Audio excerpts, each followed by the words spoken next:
Hello and welcome to CXO Bytes, a podcast brought to you by the Green Software Foundation and dedicated to supporting chiefs of information, technology, sustainability, and AI as they aim to shape a sustainable future through clean software. We will uncover the strategies and a big green move that's helped drive results for business and for the planet. I am your host, Sanjay Podder. Welcome to another episode of CXO Bytes, where we go deep into the world of sustainable software development, getting insights from senior leaders in IT sustainability as well as sustainable AI. Today, we are joined by Cooper Elsworth, a climate scientist turned tech strategist at Google. And this is in the backdrop of a very good paper that has come out from Google around measuring the environmental impact of AI at Google scale. And I understand, Cooper has been the major contributor to those reports. So for me today, it's a great opportunity to talk to Cooper. Cooper, can you please introduce yourself? Hi, Sanjay. Thanks for having me. I'm excited for the conversation today. I'm Cooper Elsworth. I lead our AI and cloud missions insights at Google. This is essentially where we measure Google's AI workloads and cloud workloads to understand the energy and emissions associated with them. And then we write reports and also provide this information to our cloud customers for more information for their disclosures on emissions. So recently we came out with a couple papers, one in February and one in June. The February paper was on the emissions of AI hardware. And then the June paper was on the emissions of a Gemini query, which is Google's AI assistant. So excited to chat through both of those with you today. Wonderful, wonderful. And before we dive in here, a reminder that everything we talk about will be linked in the show notes below this episode. So my first question to you, Cooper, I have been reading about you. You are a climate scientist studying ice in Antarctica. Is that true? And what brought you into the digital world, carbon platforms for Google and, lowering workload, so emissions from workload. So exactly, tell us more, what brought you into this world?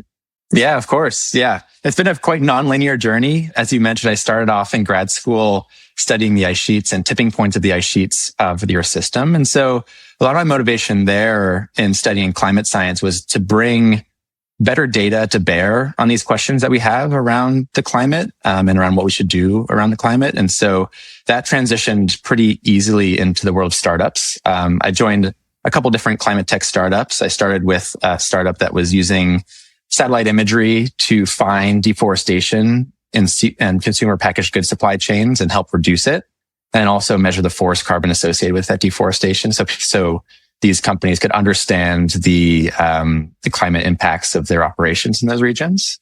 And then more recently, I was at a startup called Watershed, which is a carbon accounting company, essentially trying to move carbon accounting from the spreadsheets into software, and work with many different kind of large enterprise customers to help them set and act on targets that they had. And I think in both of these roles, I realized that data is the most important thing in order to kind of drive action in these larger organizations.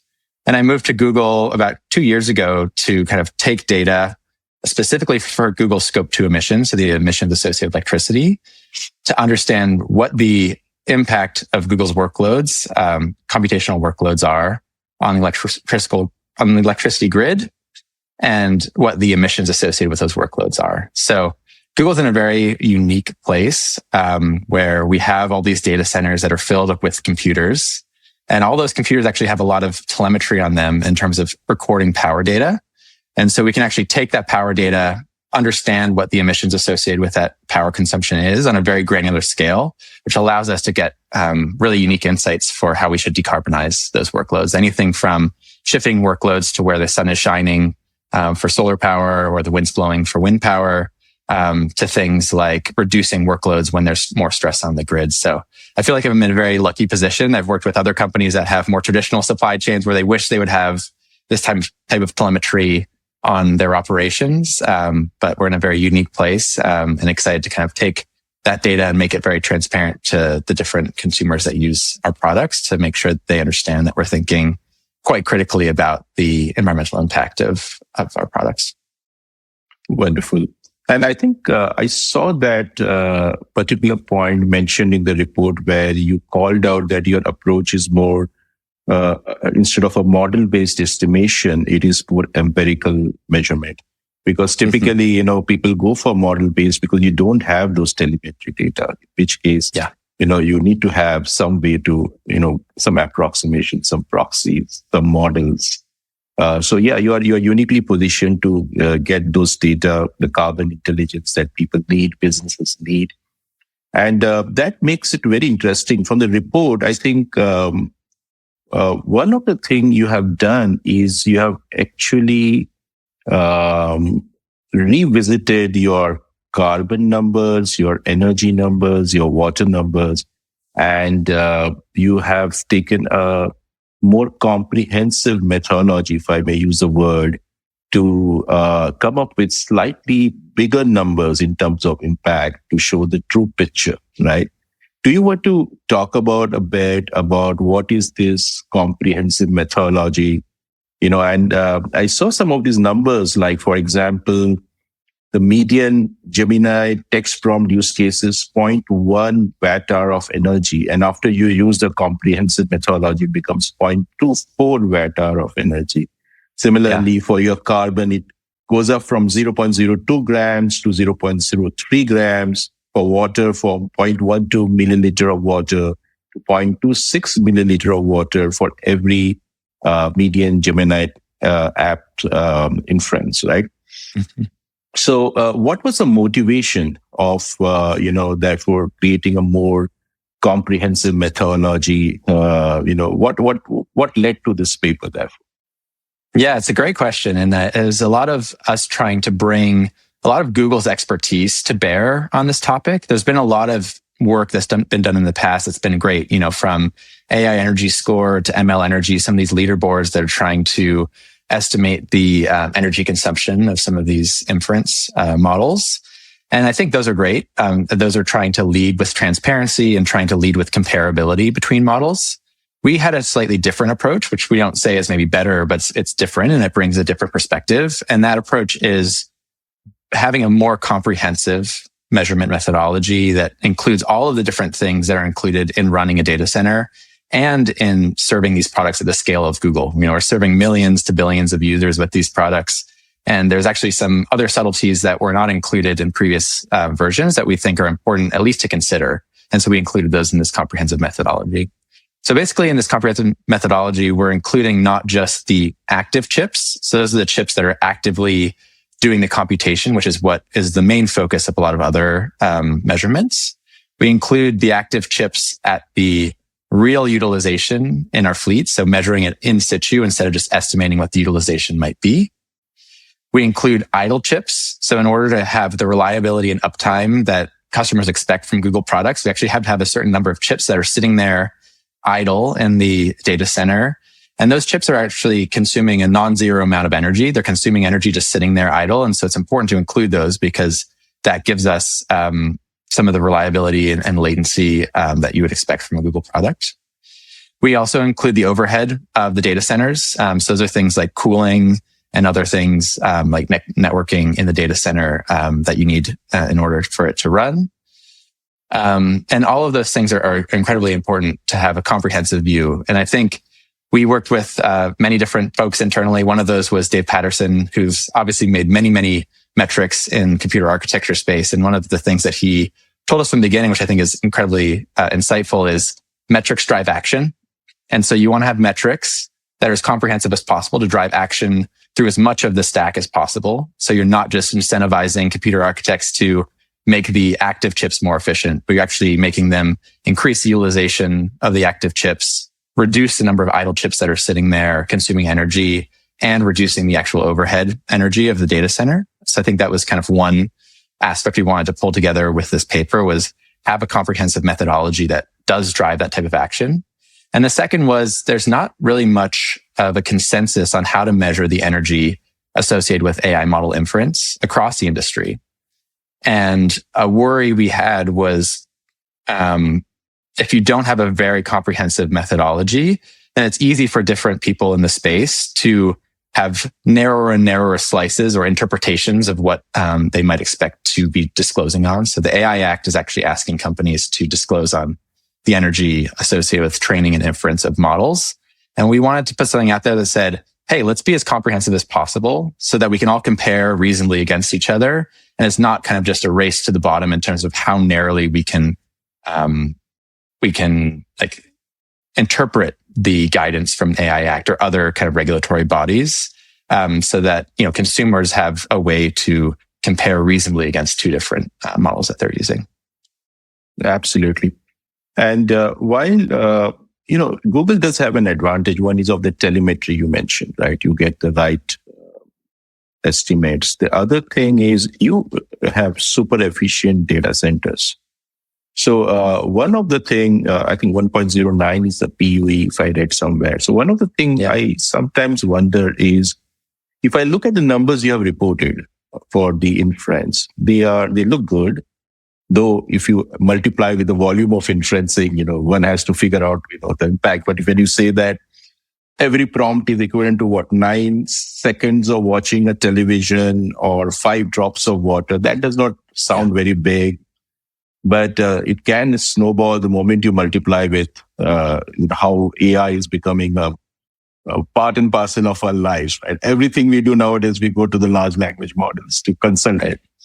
And then what worries me more is, while Google is very efficient, what is really happening for other data centers? So, people who are running AI workloads on non-efficient data centers or data centers powered by electricity with very high carbon intensity. So that would be very much interesting to know. So in that perspective, the comprehensive methodology is very, very useful, right? So we compare apples to apples. That is very important.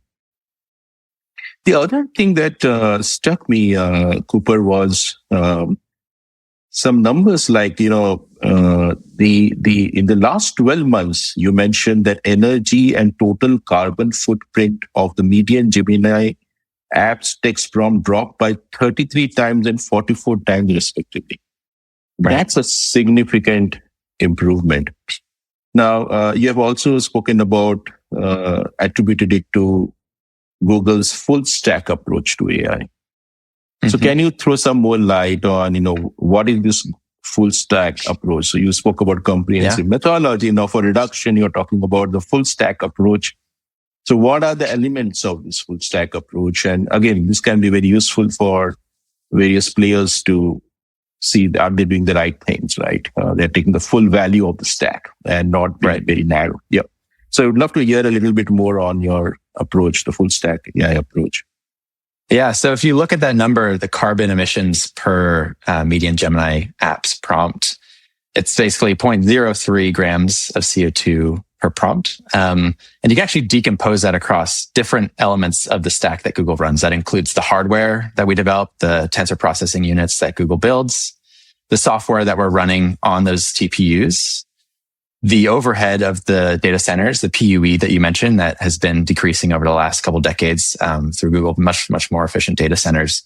And then finally, the kind of clean energy procurement of Google across all of our operations, but especially around our data centers, trying to find clean energy and virtual purchase agreements in order to kind of procure less carbon intensive energy sources. And all of those things actually are multiplicative factors on each other. So if you see let's say a 1.5 times improvement in the efficiency of the hardware, you can multiply that by a 3 times efficiency improvement in the software. And so all of those things end up stacking on top of each other, with Google owning each of those things in the stack of what we do for developing models like Gemini. And so that's a really kind of interesting and exciting place to be, is that we're actually working across all of these different teams and talking to all these different teams about the different efficiency gains that they've made. You can see in the paper, actually, the majority of the efficiency gains over the last year have actually come from software. So huge model breakthroughs. Obviously, Google was one of the companies that started off and kicked off large language models and foundational models. And And so even from just a year ago, we're getting much, much more efficient in the inference of those models through many, many different things that I think you should look into the paper. There's a lot of insights that we add there in terms of what we think it might come from. But most importantly, I think it's like that is likely to continue. We're really driving down these efficiencies. We want these models to be as efficient as possible, both for performance and for the environmental impact of the models. And so that's a large focus across all the organization. And we actually are just the lucky folks who get to attribute a lot of that work to this environmental impact reduction, because we're not actually maybe doing a lot of this work because of its environmental impact, but all those things build on each other in order to kind of reduce the environmental impact of Gemini over time. Right. I did see quite a number of different levers that you have discussed there, including the choice of models, the mixture of experts, or, things like quantizing, distillation, speculative decoding. And also you mentioned your custom silicon, right? Ironwood. So I think I really like the articulation of the whole stack that you have there. And it gives a lot of decarbonization levers for, business to think through, right? And what is it that they need to do? One of the interesting thing is about when you are trying to manage, the energy, water, and carbon, right? Because there are so many different factors here. There are trade-offs between them, right?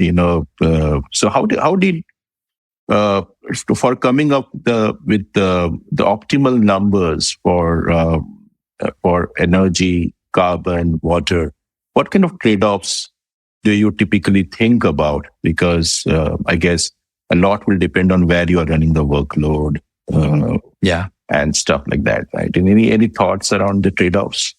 Yeah, it's a great question. I mean, I think we're just starting to think about that. This is all historical looking data. So we collected this data over the last year and we got to see, what the impacts were. And I think that's kind of the next step for us, is to look forward and say, what do we actually want these numbers to look like?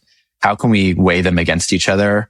I think, as you know, water and carbon are difficult sometimes to decompose, and they also have very different what kind of watersheds over which they are impactful. Water is very local. Carbon is kind of this global number, where if you emit carbon in India, then it still affects people in Europe. And so that's one piece that I think we really want to understand more of, is how we can actually make sure that we are thinking both locally about the water impact and globally about the carbon impact, and kind of weighing those things against one another in a smart way. And we've kind of chatted with researchers, I think, in the water space, and there's a few authors on the paper who are very, very smart in water. And that's something that they are really trying to understand. A lot of the water metrics actually that are used are not maybe as granular or as interpretable as the carbon and the energy metrics. There are kind of a lot of subtleties in that we can kind of talk through if interested. But that's something I think we also want to drive forward, is making sure that these metrics for water are fit for purpose and fit for action, so that we actually can take those numbers and say, we want to reduce this number here because it actually will decrease the water stress of this region, and not just kind of treating it as this kind of global average, because water is a very, very local consideration. It's, drawing water out of Bombay is very different from drawing water out of the Pacific Northwest, where there's a very abundant water sources. True. And I think they also have some trade-offs, right? Like if you take too much water to cool the centers, your emissions might be lower, but your overall water supply, you're making a much more demand on that. So how do you do some kind of trade-off there? Yeah, that will be interesting to understand a little bit more there. Because I increasingly see that we were fixated with carbon initially, but now businesses want to know about water. And that would be the next interesting area to explore deeper, right, on the water side as well. Yeah.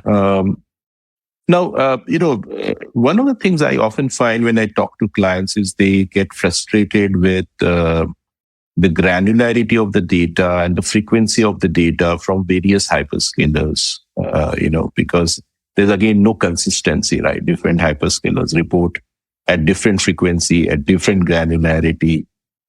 So the carbon intelligence you're providing through these reports and others is definitely the step in the right direction. But how do you foresee this influencing,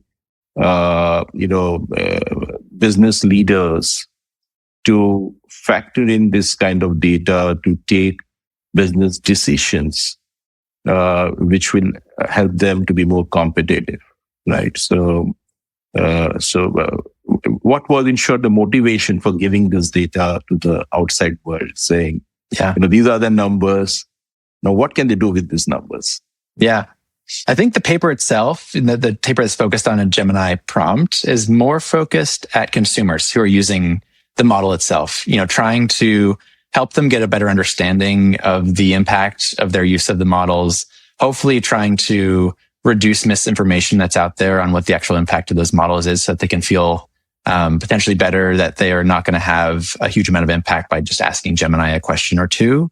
For enterprise customers, we also provide similar types of data through kind of 3 different products that are actually pulling from the same data source that I manage.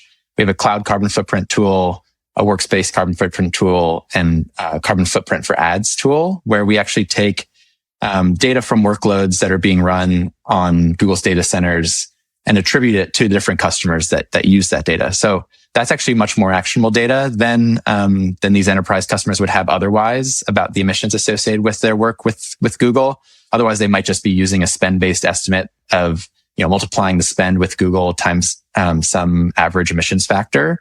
But we actually provide this data that is using this granular hourly data. We do roll it up to a monthly basis, but it makes the data much more actionable. So if they actually change behavior, they should expect to see a decoupling between their spend with Google and the emissions that are being produced or the energy that's being consumed. And that's something that's very important, especially as companies get into the target setting and reduction phase of their kind of climate journey. They don't want to have their growth tied to the carbon accounting of their corporation, because that means that it's going to be very, very difficult to actually show the reductions that they're implementing in their operations if they are still growing as a business. And so those are kind of three products I'm very excited about for our enterprise customers. We're kind of driving more of this AI data into those products as well to make sure that the AI inference data shows up for customers so that they can think about how the impact of AI impacts their climate goals. And that's kind of our next goal for this type of work stream, is bring more of this information to bear for enterprise customers, because obviously a lot of enterprise customers are asking the question, are our sustainability commitments at risk by adopting AI? We think no, and we want to make sure that customers are comfortable with that and that they can explain that to other people in their leadership, so that they can adopt AI and then also recognize kind of what that's going to mean for their climate commitments. So that's a great point you make, because that is in general an apprehension for valid reasons that use of AI can destabilize the net zero goals, right? And the absence of data makes it even more difficult. Unless they have the clear data, they will not know how to act upon it. And therefore, the question then becomes is, how do they, what levers do they therefore have? If they have the data, which is the first step, you have given them some some indication, right? What the data, what the emissions are, what the energy use is. Then the next question that will arise is, how do I lower it? Right. And probably that becomes an interesting area to further deep dive. I think your full stack methodology that you have given also provides some of the levers there. Maybe they might want to switch their workloads into a more greener part of Google. Right, probably, right? Or use some of your custom silicon chips, or and stuff like that, right? So, thank you so much, Cooper. Is there any question you have for me that I can share from the work we are doing? And especially, you're part of the foundation, right? You're part of the foundation. I'm so glad the Green AI Committee, we created the position paper. We work very closely with you, your team. And I think this is a time when we want to see heightened action, even including defining what is green AI. I think that was the very foundation we did, What does green AI mean? Because people have been using it differently, right? Some people interpret it as responsible AI. Someone try to use AI for sustainability, like the example you gave for nature biodiversity, right? So we have been, in that sense, pretty focused, saying, how do we lower the environmental impact of AI? Inputs from Google was very helpful there. Yeah. As I kind of alluded to, I think one thing that we're seeing in the space is this lack of consensus of how to measure AI emissions and how to disclose those. And I think GSF, and we're a member of GSF, is a very interesting group because it's almost this pre-competitive opportunity for different companies to talk with one another about how we want to define this as an industry, and kind of what the different ways we want to define this, how basically those drive action, I think, is kind of the big question that we have. So I'm kind of curious, like what you're seeing across all the different companies that you work with among the space, like how different people are thinking about how to define green AI, and what they're trying to include in metrics that they want to report on in the future in order to try to drive the most action with those metrics. Yeah. So, in some sense, we created the Green AI Committee for that purpose, because we did see a consensus, as you rightly said. Even a lot of documentations in different parts of the world, the Green AI was being used differently by governments, right? It didn't have the same interpretation, and we thought it's necessary to start there. And that's where we all came together as a group to agree on the definition, and then agree on what are the various decarbonization levers across the AI lifecycle, which maps very well to the full AI stack that you have spoken about. And we released the AI position paper, because what I have been seeing at my end, even in my Accenture role, talking to various clients, is clients are very, very aware about the sustainability implications of AI. So whenever they are using AI, they want to power up their AI sustainably, right? And then the interesting question is, what are the KPIs? What kind of standards you can set up? In many parts of the world, there are better regulations as well. So that how do you link it to regulations? How do you assess the health of your AI models? Both quantitatively, quantitatively.